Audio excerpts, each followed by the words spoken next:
जयति जयति देव देवकी नंदनसु जयति जयति कृष्ण विष्णुवंश प्रदीप जयति जयति मेघ श्यामल कमलाग जयति जयति पितनी वरुणाश मुकुंद। অদ্ভুত স্তুতি করছেন। আমাদেরও উচিত আমরা যদি কোনো দেবালয় ভগবানকে দর্শন করি, যেখানেই ভগবানকে দর্শন করি না কেন আমাদের ভগবানকে স্তুতি দ্বারা প্রসন্ন করা উচিত। যে কোনো মন্ত্র হোক না কেন আমাদের উচিত যে স্তুতির দ্বারা ভগবানকে প্রসন্ন করা। আর কিছু না জানি আমরা, হে কৃষ্ণ করুণা সিন্ধু তো জানি তো সবাই নাকি? আচ্ছা ধরুন কিছুই না জানলাম, তো হরে কৃষ্ণ কৃষ্ণ কৃষ্ণ হরে হরে, হরে রাম রাম রাম হরে হরে, এটা তো আমরা সবাই জানি, এটা তো আমরা সবাই করতেই পারি নাকি? আর যারা জানে তারা বিভিন্ন মন্দিরে বিভিন্ন স্তুতি করবেন। তো মহাপ্রভু স্তুতি করতে লাগলেন। আসুন আমরাও সবাই মিলে একটু কীর্তন করি, হরে কৃষ্ণ কৃষ্ণ কৃষ্ণ হরে হরে, হরে রাম রাম রাম হরে হরে। এই দেবকী নন্দন জয়যুক্ত হন, যদুকুলপতি শ্রীকৃষ্ণ জয়যুক্ত হন, মেঘের মতো শীতল শ্যামবর্ণ প্রভু নমঃ শ্রীকৃষ্ণায় জয়যুক্ত হন, ভগবান পৃথিবীর ভার নাশকারী অসুর বিনাশকারী সেই মুকুন্দ জয়যুক্ত হন। এই প্রকার মহাপ্রভু পুনরায় শ্রীমদ্ ভাগবতের দশম স্কন্ধের 90 অধ্যায়ে 48 শ্লোক পাঠ করলেন। যিনি জীবগণের অস্থায়ী স্বরূপ দেবকী গর্ভজাত বলে জ্ঞাত, সে যদুবংশ রাজার সহিত বাহু বলে যিনি অধর্মকে দূরীভূত করেন, সেই শ্রীকৃষ্ণ জয়যুক্ত হন। ভগবানের দিব্য স্তুতি করতে লাগলেন। স্তুতি করতে করতে মহাপ্রভুর নয়নতে জল চলে আসলো। মহাপ্রভু জগন্নাথের সম্মুখে দাঁড়িয়ে অদৃষ্ট নয়নে অশ্রু ধাবিত হয়ে গেল। মহাপ্রভু পুনরায় বললেন, মহাপ্রভু বলছেন, হে জগন্নাথ, তুমি ভেবো না যে আমি কোনো ব্রাহ্মণ, না আমি ক্ষত্রিয়, না আমি শূদ্র, না আমি বৈশ্য, না তো আমি ব্রহ্মচারী, না তো আমি গৃহস্থ, না তো আমি বানপ্রস্থ, না আমি সন্ন্যাস, কিন্তু পূর্ণরূপে প্রকাশিত পরম আনন্দে পূর্ণ অমৃত সমুদ্র তুল্য যিনি, সেই গোপী বল্লভ শ্রীকৃষ্ণ চরণ কমলে যারা দাসিত্ব গ্রহণ করেছেন, যারা সেই শ্রীকৃষ্ণের দাস, তাদের দাসের অনুদাস আমাকে চিন্তা করো। এত বলি পুনরূপী করিলা প্রণাম জোড় হাতে, ভক্তগণ বন্দে ভগবান। মহাপ্রভুকে প্রণাম করতে দেখে যত যত ভক্তগণ ছিল তারাও ভগবান জগন্নাথের চরণ বন্দনা করতে লাগলেন। উদণ্ড নিত্য প্রভু করিয়া হুঙ্কার, চক্রভূমি জ্বলিতেছে আলাত প্রকার। মহাপ্রভু এমন উদণ্ড নৃত্য শুরু করলেন, বলছেন চক্রভূমি, চক্রিমের মতো ভ্রমণ করতে করতে মহাপ্রভু আলাত আকার। আলাত আকার মানে কোনো জ্বলন্ত কাঠ নিয়ে যদি এইভাবে গোল গোল ঘোরানো হয় শীঘ্রতি, তো কাঠকে দেখা যায় না, একটা চকের মতো আকার দেখা যায়, অগ্নির মতো একটা চক্রের আকার দেখা যায়। তো মহাপ্রভু এমন উদণ্ড নৃত্য করছেন যে সে চক্রের মতো আলাত হতে লাগলেন। যে মহাপ্রভুর সেই গৌর বর্ণ শরীরকে মনে হলো যেন আলাতে পরিদর্শন করছেন। একটা স্বর্ণবর্ণের একটা আলাতে আকার পরিদর্শন হচ্ছে। তো মহাপ্রভুকে নৃত্যে করে যাহা যাহা করে, পদতল শশাগরা মহি শৈল করে টলমল। নৃত্য করতে করতে মহাপ্রভু যেখানে চরণ নিক্ষেপ করছেন, শশাগরা পৃথিবী সেখানে সেখানে গম্ভীত হচ্ছেন। স্তম্ভ সেজ পুলকিত, অশ্রুকম্প বৈবর্ণ নানানভাবে বিবর্ষিত গর্ভ হর্ষ দৈন। অদ্ভুত অষ্টশাস্তিক ভাবের প্রকাশ হলো। দেখুন, এইভাবে খুব কঠিন বিষয়। আমরা প্রায় দেখি যে আমাদের কখনো কখনো ভগবান স্মৃতিকে দর্শন করি অথবা কোনো বিশেষ কথা যদি ভাবের উদয় হয়, এইভাবে খুব দামি বস্তু আর ভাবকে বুকে যেভাবে ভগবান একমাত্র ভাবটা গ্রহণ করেন জানেন তো। আমরা 1 ঘন্টা পাঠ শুনলাম, আধ ঘন্টা হরিনাম করলাম, ফল সে সময়টুকু দেবে যেটুকু আমাদের ভাবযুক্ত মন আসবে। সারা জীবন আমরা কীর্তন করে গেলাম, কি ভাব আসলো না। সারা জীবনের কীর্তন কোনো দাম থাকলো না ভগবানের কাছে, কিন্তু কীর্তনে বিন্দু মাত্র সময় আমরা কীর্তন করলাম আর সেই সময় আমাদের হৃদয়ে ভাবযুক্ত মন চলে আসে। ভাবতে নয়নে অশ্রু চলে আসলো, শরীর পুলকিত হয়ে গেল, হৃদয় গদগদ হয়ে গেল। তো সারা জীবনকারীর একটি ভাবহীন থেকে অনেক অনেক শ্রেষ্ঠ জীবনে যদি একদিন কীর্তন যদি ভাবযুক্ত কীর্তন হয়ে থাকে, কারণ সেই কীর্তনেই গোবিন্দ নৃত্য করবেন, যে কীর্তন ভাবযুক্ত হবে। তো সারা জীবন চিৎকার করে কোনো লাভ হবে না। মহাপ্রভু এইভাবে এসেছেন। কি প্রকার ভাবের বর্ণনা শুনুন। স্তম্ভ, কখনো কখনো মহাপ্রভুর শরীরটা স্তম্ভের মতো, পাথরের মতো হয়ে যায়। স্তম্ভ মানে পিলার। পিলারের যেরকম কঠিন হয় সেই প্রকার মহাপ্রভুর শরীর কখনো কঠিন হয়ে যায়। সেজ এত এত ঘাম বিস্রণ হচ্ছে দেহ থেকে যে সে ঘামেতে সমগ্র শরীর স্প্লাবিত হয়ে যাচ্ছেন। পুলক আনন্দ, হৃদয়ে অদ্ভুত আনন্দ এসেছেন। শ্বেত পরাণত না তো পাইল, ওজার লাগি মদন দহন ঝুরি গেল। শ্বেত পরাণ, আমি আমার সে প্রাণনাথকে পেয়েছি। হে ললিতা, হে বিশাখা, আমি আমার প্রাণনাথকে পেয়েছি। আয় আয়, প্রাণনাথকে নিয়ে আয়। ললিতা, বিশাখা, আমার কাছে নিয়ে আয়, আমার বক্ষে নিয়ে আয়। ভাবতে তিনি বিভোর হয়ে গেলেন। মহাপ্রভুর শ্বেত পুলক অশ্রু, এত অশ্রু মহাপ্রভুর নয়ন দিয়ে বর্ষিত হচ্ছে যে আর অশ্রু কোনো মাত্রেই নয়, মাত্রাহীন অসীম অশ্রু মহাপ্রভুর নয়নে, যেন গঙ্গা যমুনা বয়ে যাচ্ছেন কম্প। কখনো কখনো মহাপ্রভুর শরীরের কম্পিত হচ্ছেন। প্রবল শীতেতে কেউ যদি নগ্নভাবে বাইরে থাকেন, প্রবল শীত, সেই সময় যেমন শরীর ঠক ঠক ঠক ঠক করে কাঁপে, মহাপ্রভু জগন্নাথের শরীরের কিন্তু সেই প্রকার হচ্ছেন। বৈবর্ণ শরীর যে রং বর্ণ, সেই পরম বৈবর্ণ হয়ে গিয়েছেন। দেখবেন অনেকক্ষণ যদি আমরা জলেতে থাকি, কোনো পুকুরে বা কোনো জলাশয়ে, গঙ্গাতে যদি আমরা স্নান করতে গিয়ে যদি 3-4 ঘন্টা কাটিয়ে দিই, দেখবেন শরীরে একটা ফ্যাকাশে হয়ে যায়। তো জগন্নাথ ভগবানকে দর্শন করে মহাপ্রভুর সেই প্রকার হয়ে গেছেন। এগুলি সব অষ্টশাস্তিক ভাব। এগুলো কোনো কৃতিত ভাব না, এগুলো ভগবানের কৃপাতে সাধকের শরীরেতে এই ভাবগুলো আসেন। এই ভাবেতে ভগবান বশীভূত হন।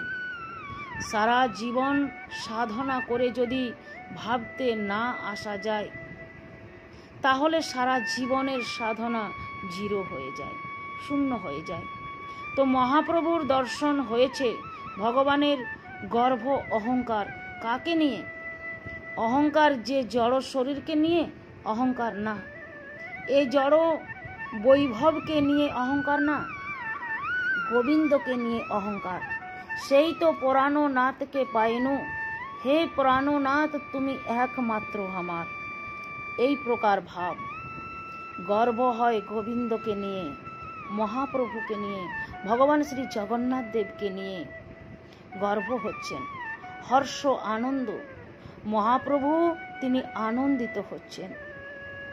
কখনো কখনো তিনি আশ্চর্য উচ্চস্বরে হাসতে লেগেছেন, আবার কখনো কখনো তিনি কান্না করছেন, হর্ষ দৈন্য। আবার কখনো কখনো মহাপ্রভু দৈন্য হয়ে ভগবান শ্রী জগন্নাথ দেবের কাছে করুণা ভিক্ষা চাইছেন, হে জগন্নাথ কৃপা করো, এ দাস অধমকে কৃপা করো ঠাকুর। এই প্রকার মহাপ্রভুর বিভিন্ন ভাবেতে আছাড় খাইয়া পড়ি ভূমেতে গড়ি যায়, সুবর্ণ পর্বত যেন ভূমেতে লটায়। আবার কখনো দুই বাহু তুলে হে জগন্নাথ, হে জগন্নাথ, হে মহাপ্রভু আচার খেয়ে ভূমেতে পড়ছেন। ভক্তরা ভাবছেন যেন সোনার পাহাড় ভূমেতে গোড়াগড়ি যাচ্ছেন। এই প্রকার আজানুলম্বিত ভুজ মহাপ্রভুর শরীরকে ভক্তরা দেখছেন। মহাপ্রভু জগন্নাথের সম্মুখেতে তিনি আছাড় খেয়ে বারবার ভূমেতে পড়ে যাচ্ছেন জয় জগন্নাথ জয় জগন্নাথ বলে। অদ্বৈত আচার্যদেব হুঙ্কার করছেন জয় জগন্নাথ জয় জগন্নাথ, হরিবোল হরিবোল। নিত্যানন্দ প্রভু দেখলেন মহাপ্রভু যদি বারবার আছাড় খেয়ে পড়েন তাহলে প্রভুর শরীরে ব্যথা লাগবে। নিত্যানন্দ প্রভু তিনি বারবার গিয়ে মহাপ্রভুর শরীরকে ধারণ করছেন। নিত্যানন্দ প্রভু সাক্ষাৎ অনন্ত, পূর্বের মতো তিনি মহাপ্রভুকে ধারণ করেছেন। কাশীশ্বর পণ্ডিত, গোবিন্দ পণ্ডিত তারা একটি বেড়া করে রাখলেন মহাপ্রভুকে। মহাপ্রভুকে মধ্যস্থলে রেখে নিত্যানন্দ প্রভুকে পাশে রেখে কাশীশ্বর পণ্ডিত, গোবিন্দ পণ্ডিত আরও তারা একটি বেড়া করে রাখলেন, একে অপরের কাছে রাখলেন, যাতে মহাপ্রভুর কাছে ভক্তরা না চলে আসেন, যাতে মহাপ্রভুর শরীরে কোনো ব্যথা না লাগে। ভক্তগণ এমনই সময় একটা ঘটনা ঘটল, কি জানেন? প্রতাপ রুদ্রের তার সেবক ছিল, তার নাম ছিল হরিচন্দন। তো এই হরিচন্দনের কাঁধেতে হাত দিয়ে প্রতাপ রুদ্র সেই মহাপ্রভুর অদ্ভুত নৃত্য দর্শন করছিলেন। আর প্রতাপ রুদ্র যাতে ভালোভাবে নৃত্য দর্শন করেন সেই জন্য হরিচন্দন কি করেছিলেন না, সামনে ভক্তদেরকে হাত দিয়ে সরিয়ে দিচ্ছিলেন, বললেন তোমরা সরে যাও, মহারাজ আছেন। তো সেই প্রকার মহারাজকে দর্শন করাচ্ছিলেন। তো সরাতে সরাতে তো একবার হরিচন্দনের হাত পড়ে গেল শ্রীবাসের গায়ে। তো শ্রীবাস পণ্ডিতকে সরাতে গেলেন, শ্রীবাস পণ্ডিত সরছেন না, তিনিও ভাবে মহাপ্রভুর নৃত্য দেখছেন। তো শ্রীবাস পণ্ডিত যখন সরছেন না আর হরিচন্দন তিনি প্রতাপ রুদ্রকে দেখাবার জন্য বারবার তিনি ধাক্কা দিচ্ছেন, তখন শ্রীবাস পণ্ডিত ঘুরে গিয়ে হরিচন্দনকে গালে এক চড় মারলেন। আর হরিচন্দনকে যখন চড় মারলেন তখন হরিচন্দনের শ্রীবাস পণ্ডিতের অপর ক্রোধ হয়ে যায়। তখন প্রতাপ রুদ্র হরিচন্দনকে সাবধান করলেন, হরিচন্দন খবরদার, ক্রোধ করো না, এ তো তোমার প্রতি করুণা হলো প্রভুর দাসের। মহাপ্রভুর ভক্ত সব পতিত পাবন, তারা পতিত পাবন, তারা পতিতকে উদ্ধার করিবার জন্য জগতে এসেছেন। শ্রীবাস পণ্ডিতের হস্তের স্পর্শ পেলে তোমার কত ভাগ্য হরিচন্দন। এই স্পর্শ যদি তিনি আমাকে করতেন, এই প্রহার যদি তিনি আমাকে করতেন, তাহলে আজকে আমার জীবন ধন্য হয়ে যেত। বল রাধে রাধে। এই প্রকার হরিচন্দনকে সাবধান করলেন। ভক্তগণ আরও কিছু কথা আছে রথের। তো প্রতাপ রুদ্র মহাপ্রভুর সেই নৃত্যকে দর্শন করেছেন। মহাপ্রভুর সারা মুখ দিয়ে লালা ঝরছেন, নাসিকা থেকে মহাপ্রভুর লালা, চক্ষু থেকে মহাপ্রভুর অশ্রু প্লাবিত, মহাপ্রভুর মুখ থেকে ফ্যান হচ্ছে। প্রতাপ রুদ্র চিন্তা করলেন যে আমি কোনো ভুল করছি না তো, ইনি সাক্ষাৎ ভগবান, তো ভগবানের মুখ দিয়ে কি লালা ঝরে নাকি? প্রতাপ রুদ্রের হৃদয়েতে কিছুটা ঘৃণাবোধ আসলো।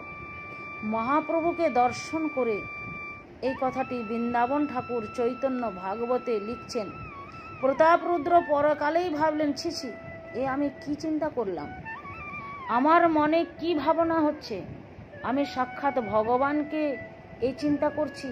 হে মহাপ্রভু, আমার অপরাধ হয়েছে, আপনি আমাকে ক্ষমা করুন, আমার ভুল হয়ে গেছে। প্রতাপরুদ্র এই দর্শন করে সঙ্গে সঙ্গে যখন জগন্নাথ ভগবানকে দর্শন করছেন, তখন অদ্ভুত দৃশ্য, জগন্নাথের ভগবানের মুখ দিয়ে লালা ঝরছেন, জগন্নাথের নাসিকা দিয়ে লালা ঝরছেন, ভগবান জগন্নাথের নেত্রতেও অশ্রু প্রলাপিত হচ্ছেন। পুনরায় যখন তিনি মহাপ্রভুকে দর্শন করে আবার যখন জগন্নাথ ভগবানকে দর্শন করছেন, দেখছেন জগন্নাথ ভগবান তিনি পড়ে পড়ে নৃত্য করছেন।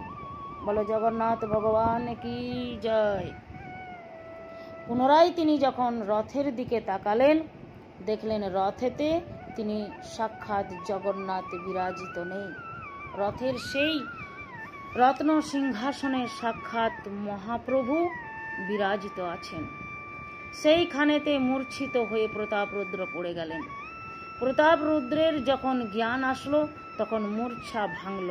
তখন যে স্থানে মহাপ্রভু নৃত্য করছিলেন, সেই স্থানেই তিনি ধুলো নিয়ে বারবার তিনি মস্তকে নিচ্ছেন আর বলছেন, মহাপ্রভু আমার অপরাধ হয়েছে, মহাপ্রভু আপনি আমাকে ক্ষমা করুন, আমি এই প্রকার হীন ধারণা করেছি ঠাকুর। এই প্রকার প্রতাপরুদ্র প্রতি মহাপ্রভুর করুণা করলেন। তো মহাপ্রভু যখন নৃত্য করছেন, নৃত্য করতে করতে মহাপ্রভুর অশ্রু জল, মহাপ্রভুর শরীরের ঘাম প্রলাপিত হচ্ছে, অশ্রু পিলপিল করে বেরোচ্ছে, পিচকারিতে যেমন রং বেরোয়, যেরকম দুরন্ত ভাবে ধাবিত হয় রং, তো মহাপ্রভুর নেত্র থেকে সামান্য অশ্রু বেরোচ্ছে না, বিন্দু বিন্দু পড়ছে না, একেবারে পিচকারির মতো অশ্রু ধাবিত হচ্ছে। আর সেই অশ্রুতে প্লাবিত হচ্ছেন যারা, তারাও অদ্ভুত প্রেম লাভ করছেন। মহাপ্রভুর সেই অশ্রু যাদের যাদের শরীরে গিয়ে স্পর্শ হচ্ছে, তারা অদ্ভুত ভাবেতে জগন্নাথ দেবকে দর্শন করছেন। যে ভাব তাদের আগে কখনো আসেনি, তারা সেই ভাবকে প্রাপ্ত হচ্ছেন। মহাপ্রভুর মুখ দিয়ে যে ফেনা উঠছিল, সেই গৌড়ীয় ভক্তের মধ্যে একজন ভক্ত ছিলেন যার নাম ছিল শোভানন্দ। মহাপ্রভুর সেই মুখের ফেনা তিনি পান করে নিলেন। জয় মহাপ্রভু, জয় মহাপ্রভু, জয় জগন্নাথ বলে সেই মহাপ্রভুর ফেনা তিনি পান করলেন। আর সে অধরামৃত তিনি পান করে সেই শুভানন্দ তিনি অদ্ভুতভাবে নৃত্য করতে লাগলেন। শুভানন্দর সে নেত্র দ্বারা অশ্রু ঝরতে লাগলো। শুভানন্দ দেব তিনিও অদ্ভুত কৃষ্ণ ভক্তিতে উন্মুখ হয়ে গেলেন। বলো জয় সচিদানন্দন, জয় গৌরহরি, জয় জগন্নাথ, জয় ভগবান। তো নিত্যানন্দ নৃত্য করতে, ভগবান শ্রী মহাপ্রভু নৃত্য করতে করতে জগন্নাথের সম্মুখে মহাপ্রভুর শরীরের মাংস বর্ণ সব হয়ে গেল। আমাদের শরীরের বর্ণ উঠলে কি হয়? মাংস ব্রণ সব হয়ে গেল। আমাদের শরীরে বর্ণ উঠলে কি হয়? একটা স্থান উঁচু হয়ে যায় না? তো সারা শরীর মহাপ্রভুর কাঁঠালের মতো হয়ে গেল, কাঁঠালের মতো অদ্ভুত ভাব। এই প্রকার ভাব আগে কখনো হয়নি, ভবিষ্যতেও আগে হবে না। তো সেই গৌরহরি যেভাবে অষ্টশাস্ত্রিক ভাবের দর্শন করছেন, শ্যামল গাছে যেরকম কাঁটা থাকে, শ্যামল বৃক্ষের মতো মহাপ্রভুর শরীর কখনো কখনো হয়ে যাচ্ছেন, সারা শরীরে রোম কাঁঠালের মতো হয়ে যাচ্ছেন। কখনো কখনো মহাপ্রভুর দন্ত লক্ষ্য করছেন ভক্তগণ, যে মহাপ্রভুর সে দন্ত নড়ছেন, প্রত্যেকটি দাঁত নড়ছেন, আর এমনভাবে নড়ছেন মানে এখনই খুলে যাবে মনে হচ্ছে। অষ্টশাস্ত্রিক ভাব দেখুন। সর্বাঙ্গে স্পর্শে তো ছুটে তাতে রক্তগণ যদুবাবু গদ গদ বচন। মহাপ্রভুর এমন বিকার যে মুখেতে তিনি জগন্নাথকে জয় জগন্নাথ বলতে পারছেন না, বলছেন জয় জগ, জয় জগ, জয় জগ। মহাপ্রভু হুঙ্কার দিচ্ছেন জয় জগন্নাথ, মহাপ্রভু বলতে পারছেন না।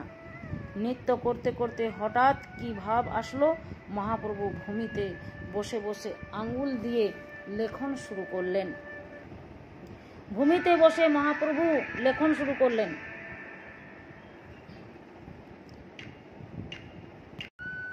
তো স্বরূপ দামোদর গোসাইপাদ ছুটে গেলেন, ছুটে গিয়ে মহাপ্রভুর পাশে গিয়ে বসলেন। তো স্বরূপ দামোদর গোসাই জিজ্ঞাসা করলেন, প্রভু প্রভু আপনি কি রচনা করছেন ভূমিতে? স্বরূপ দামোদর গোস্বামীকে শ্রাদ্ধাভাবে ভাবিত হয়ে মহাপ্রভু বলছেন, ললিতা ললিতা দেখ, কৃষ্ণ কবে মথুরাতে গেছেন, আজকে কতদিন হয়ে গেল দেখ, আমি সে দিনের হিসাব করছি ভূমিতে।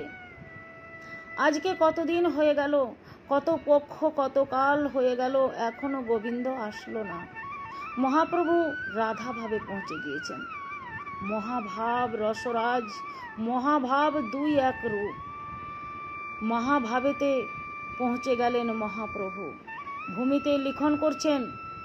স্বরূপ দামোদর গোস্বামী ভাবলেন যে এত দুরন্ত ভূমিতে লিখছেন, লিখতে লিখতে মহাপ্রভুর অঙ্গুলি না ক্ষত হয়ে যায়, অঙ্গুলি থেকে রক্তধারা না নির্গত হয়ে যায়। তাই স্বরূপ দামোদর গোস্বাইপাদ মহাপ্রভুর অঙ্গুলিকে তিনি ধারণ করলেন। স্বরূপ দামোদর গোস্বাইপাদ বললেন যে, রাধারানী আপনি চিন্তা করছেন গোবিন্দ আসছেন না, ওই তো গোবিন্দ, দেখুন রথে করে বৃন্দাবন থেকে গোবিন্দ এসেছেন। সঙ্গে সঙ্গে মহাপ্রভু যেই মাত্র জগন্নাথকে তিনি দর্শন করলেন, সঙ্গে সঙ্গে মহাপ্রভুর সেই ব্রজ ভাবেতে পৌঁছে গেলেন।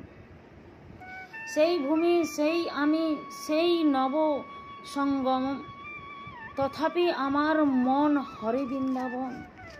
ললিতা ললিতা দেখ দেখ, এ আমার কৃষ্ণ না, এ নিশ্চয় অন্য কেউ এসেছে। কারণ ইহালোক রান্য হাতি ঘোড়া রথ ধ্বনি, তাহা পুষ্প রত্ন ভিঙ্গ পিক নাদ শোনা, ভিঙ্গ পিক নাদ শুনে যদি আমার কৃষ্ণ হতো তাহলে এই বেশেতে আমার কাছে আসতো না। রথে চড়ে হাতি ঘোড়া কত কত লোক নিয়ে আমার সামনেতে এসেছে, এ কৃষ্ণ না। আমার সেই কৃষ্ণ ভালো, যে কৃষ্ণ পুষ্পের অরণ্যের বন দিয়ে বংশী হাতে নিয়ে বিচরণ করত। সেই কৃষ্ণ বিচরণ করত যমুনার পুলিন তীরে। আর এখানে দেখ দেখ, এখানে রথের ধ্বনি, এখানে কত কত অস্ত্র শস্ত্র নিয়ে তার সৈন্যরা চলছে। আর আমার সে বৃন্দাবন, বৃন্দাবন অধিপতি তিনি যেখানে চলতেন সেখানে ভিঙ্গ পিকের নাদ শোনা যেত, বৃন্দাবনের কলকল তরঙ্গ ধ্বনি শোনা যেত। গিরিরাজ গোবর্ধনের অপর যে গাভীরা চড়ত, সে গাভীদের হাম্বা হাম্বা রব শোনা যেত। দেখ দেখ, এর কাছে সে সব কিছু শুনতে পাচ্ছে না। ইহা রাজবেশ সব, সঙ্গে ক্ষত্রিয়, তাহা গোপগণ সঙ্গে মুরলী বদন। এ আমার কৃষ্ণ হতেই পারে না ললিতা। কারণ যদি আমার কৃষ্ণ হতো তাহলে ওর সাথে ক্ষত্রিয়গণ কি করত? যদি ও আমার কৃষ্ণ হতো আর সাথে আমার গোপগণ থাকতো, ও গোয়ালবাল সখাগণ থাকতো, সখীগণ থাকতো, গাভীগণ থাকতো, এর সাথে ঘোড়া হাতি আছে, এ আমার কৃষ্ণ না। নানা রাধারানী, এই সেই কৃষ্ণ, ইনি এখন দ্বারকাধীশ হয়েছে। তার জন্য তার সঙ্গে ক্ষত্রিয়গণ রয়েছে, সৈন্য সামন্ত আছে, তার সঙ্গে রথ আছে। এই কৃষ্ণ দ্বারকাধীশ। ব্রজে তোমার সঙ্গে যে সুখ আস্বাদন, সেই সুখ সমুদ্রে ইহা নাহি সুখ কোন।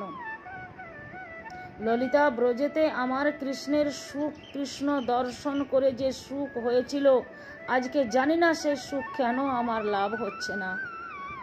সে সুখ সমুদ্রের এক কোনা বিন্দু আমার লাভ হচ্ছে না। একে দেখ, এ আমার কৃষ্ণ হতেই পারে না। আমার লইয়া পুনঃ লীলা করো বৃন্দাবনে, তবে আমার মনোবাঞ্ছা হয়তো পূরণে। ললিতা, ওকে বল, ও যদি সেই কৃষ্ণ হয়ে থাকে তাহলে রাধারানীকে নিয়ে বৃন্দাবনে লীলা করুক। যদি বৃন্দাবনেতে আমি সে কৃষ্ণকে পাই তবে আমার মনোবাঞ্ছা পূর্ণ হবে। এই প্রকার মহাপ্রভু বিলাপ করছেন। আর সেই সময় স্বরূপ দামোদর গোস্বামী মহাপ্রভুর কর্ণের কাছে এসে এই গীত গাইছেন। সেই তো পরাণ না থোপায়েন, আমি যাহা লাগি মদন গহনে লাগি ধুরি গেনু, সেই তো পরাণ না থোপায়েন। এই প্রকার মহাপ্রভু শোক করতে লাগলেন। নাচিতে নাচিতে মহাপ্রভু হইল ভাবান্তর, হস্ত তুলি শোক করে উচ্চেশ্বর। দুই বাহু তুলি জগন্নাথকে দর্শন করতে করতে মহাপ্রভু তিনি শ্লোক পড়তে লাগলেন। সেই বৃন্দাবনের কথা শ্রবণ করে যে প্রকার যমুনার পুলিনে কুঞ্জে কুঞ্জে ভগবানের সঙ্গে রাধারানী মিলিত হয়েছেন, সেই রাধারানী ভাবেতে শ্রীমন মহাপ্রভু তিনি জগন্নাথকে সম্মুখে রেখে তিনি শ্লোক পাঠ করতে লাগলেন। এই প্রকার মহাপ্রভু নৃত্য করতে করতে জগন্নাথকে নিয়ে আসলেন। কবিরাজ গোস্বাইপাদ বললেন, গৌর যদি পাছে যায় শ্যাম হয় স্থিরে। নৃত্য করতে করতে মহাপ্রভু যদি পিছনে চলে যায়, জগন্নাথ দর্শন করতে না পারে, জগন্নাথ সেইখানেই দাঁড়িয়ে যায়। গৌর যদি পাছে যায় শ্যাম হয় স্থিরে, শ্যাম মানে জগন্নাথ। গৌর যদি আগে চলে শ্যাম যায় ধীরে ধীরে। মহাপ্রভু যদি নৃত্য করতে করতে আগে যাচ্ছেন তো জগন্নাথ মহাপ্রভু দর্শন করছেন না, যেন মনে হচ্ছে সাক্ষাৎ কৃষ্ণ রাধারানীকে দর্শন করছেন। মহাপ্রভু আজকে রাধা ভাবেই ভাবিত হয়ে রয়েছেন। কৃষ্ণ যেন সাক্ষাৎ রাধারানীকে দর্শন করছেন। এই মতো গৌর শ্যাম করে খেলা খেলি, শর্ত শ্যামের রাখে গৌর মহাধনী। কখনো কখনো যদি রথ না চলে তো সে ক্ষত্রিয়রা নয়, সে হাতি রথ চালাতে পারে না। পাণ্ডাগণ চালানোর চেষ্টা করে তবু রথ চলে না। যত বঙ্গের ভক্তরা তারা চালানোর চেষ্টা করেন তবু রথ চলে না। শেষে কি হয় না, রথের পশ্চাৎ ভাগে গিয়ে যখন মহাপ্রভু মস্তক দিয়ে যখন সামান্য একটুকু বল প্রয়োগ করেন তখন রথ গড়গড় গড়গড় গড়গড় করে চলতে লাগলো। এই প্রকার মহাপ্রভু জগন্নাথের রথের লীলাচল থেকে বলাগুন্ডি স্থানে নিয়ে আসলেন এবং বলাগুন্ডিতে এখন মহাপ্রভুর ভোগ হবে। তাই মহাপ্রভু চিন্তা করলেন, একদিকেতে নারিকেলের বন আছে, আরেক দিকেতে পুষ্পের বন আছে। তো সেই নারিকেলের বন দেখে মহাপ্রভুর ভাব আসলো না। যখন পুষ্প অর্থাৎ জুই, মালতী, জুথিকা ভাবি পুষ্পের বন দেখলেন, সেটা দেখে মহাপ্রভুর বৃন্দাবনের স্মরণ হলো। আর সেইখানে গিয়ে মহাপ্রভু তিনি বিশ্রাম করলেন। একটি মাটির পিণ্ডা ছিল, সে পিণ্ডার ওপরে মস্তক রাখলেন আর মহাপ্রভু বিশ্রাম করলেন। এদিকে জগন্নাথকে ভোগ লাগানো হচ্ছে, এদিকে যত ভক্তগণ সব ভক্তগণ পৌঁছেছেন। মহাপ্রভু তিনি বিশ্রাম করে আছেন, ভক্তগণ প্রসাদ পাচ্ছেন। এরপরে প্রতাপ রুদ্র আসলেন। মহাপ্রভুর চরণে এসে প্রতাপ রুদ্র মহাপ্রভুকে গোপী গীত শোনালেন। এরপর মহাপ্রভু প্রতাপ রুদ্রকে আলিঙ্গন করেন, বলেন, তুমি মোরে দিলে বহু অমূল্য রতন, মোহে কিছু দিতে নাই দিব আলিঙ্গন। হে প্রতাপ রুদ্র, তুমি মোরে বহু অমূল্য রত্ন দান করলে, আমার কাছে তো কিছু নাই, তাই আমি তোমায় প্রেমপূর্ণ আলিঙ্গন দান করলাম। অর্থাৎ যে প্রতাপ রুদ্র বহুকাল অবধি তপস্যা করেছিল মহাপ্রভুর কৃপা পাওয়ার জন্য, আজ সাক্ষাৎ মহাপ্রভু তাকে কৃপা করলেন। যখন তাকে রাজবেশ পরিত্যাগ করে বৈষ্ণব বেশেতে এসে গোপীগীত শ্রবণ করালেন। এরপর পুনরায় বলাগুন্ডি থেকে জগন্নাথ, বলরাম, সুভদ্রা তাদের নিয়ে আসা হলো সুন্দরাচল, অর্থাৎ গন্ডিচা মন্দির, যেখানে জগন্নাথের মাসির বাড়ি বলা হয়। সেখানেতে ভগবান জগন্নাথকে সেই সুন্দরাচল গুন্ডিচা মন্দির প্রবেশ করিয়ে দিয়ে জগন্নাথকে অনেক অনেক স্তুতি করে আরতি ভোগ আদি দর্শন করে মহাপ্রভু অদ্ভুত আনন্দ সেই কারণে যে ভগবান আজকে বৃন্দাবনেতে এসেছেন। সোজা রথ মানে দ্বারকা থেকে বৃন্দাবনে আসা, আর উল্টা রথ মানে বৃন্দাবন থেকে দ্বারকা আসা। তাই আর উল্টা রথে মহাপ্রভু কোনো প্রকার আনন্দ আর থাকে না। রথেতে চড়িয়ে দিয়ে মহাপ্রভু সেখান থেকে ভক্তদের নিয়ে চলে আসলেন। তাই ভক্তগণ এই প্রকার মহাপ্রভুকে আনন্দ দান করতে করতে, নৃত্য করতে করতে ভগবানকে গুন্ডিচা মন্দিরেতে রাখলেন। আর মহাপ্রভু সেখান থেকে পুনরায় ক্লান্ত শরীরে অদ্ভুত আনন্দ হৃদয়েতে ভরা সেই ক্লান্তিতে কোনো প্রকার আনন্দ হচ্ছে না। তো মহাপ্রভু গম্ভীরাতে এসে প্রবেশ করলেন এবং সারা রাত ভাবেই ছিলেন, গোবিন্দকে স্মরণ করলেন। রথযাত্রার অনেক কথা, রথযাত্রার প্রসঙ্গেতে আরও অনেক কথা আছে। তো ভগবান শ্রী জগন্নাথ দেব কত ভক্তদের সাথে কত প্রকার লীলা করেছেন, সেই সকল অনেক কথা আছে। আবার যখন আমরা ভগবান শ্রী শ্রী জগন্নাথ দেবের করুণায় সুযোগ সুবিধা প্রাপ্ত হব, তখন আমরা সেই সকল কথা আস্বাদন করব। আজকে আমরা এইখানেই বাণীকে বিশ্রাম দিই। সকলের চরণ পুনরায় প্রণাম নিবেদন করি। বাঞ্ছা কল্পতরুভ্যশ্চ কৃপা সিন্ধুভ্যো এব চ পতিতানাং পাবনেভ্যো বৈষ্ণবেভ্যো নমো নমো। জয় জয় শ্রী রাধে শ্যাম। নিতাই গৌর হরি হরি।